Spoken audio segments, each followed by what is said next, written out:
From the studio known for the game equivalent of a root canal comes another brutal masterpiece to grind your face against. But this time, it's even more Japanese. The monkey in the green kimono is the hearing monkey. Sekiro, Shadows Die Twice. Return to Sekiro's dark fantasy version of Japan, a world full of misty mountains, bottomless pits, and grapple points, where every important guy you meet is like 3 feet taller than you. My eyes are down here, big boy.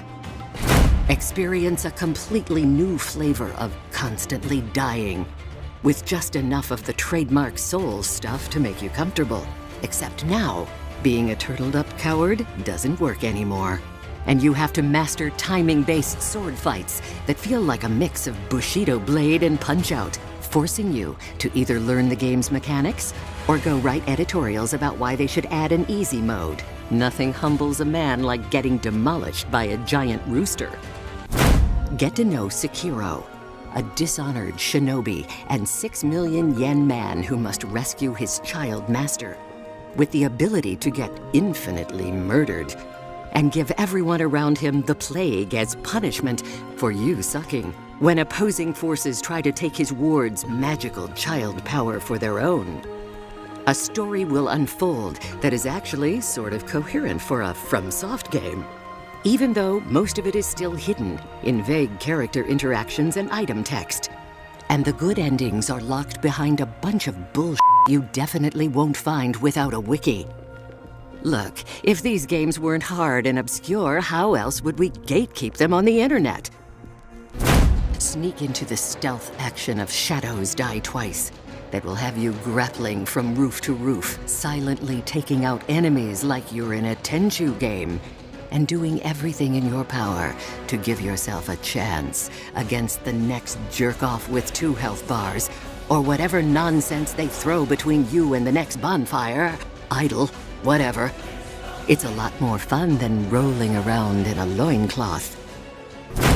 Master the game's rock-paper katana swordplay, where you'll use one sword the entire game, and you'll like it.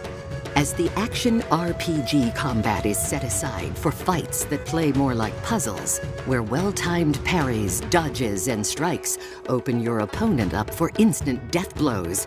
Clever use of your arm tools make impossible fights achievable, and your enemies telegraph their unguardable attacks 10 minutes ahead of time that you'll still get hit with for 90% of your health.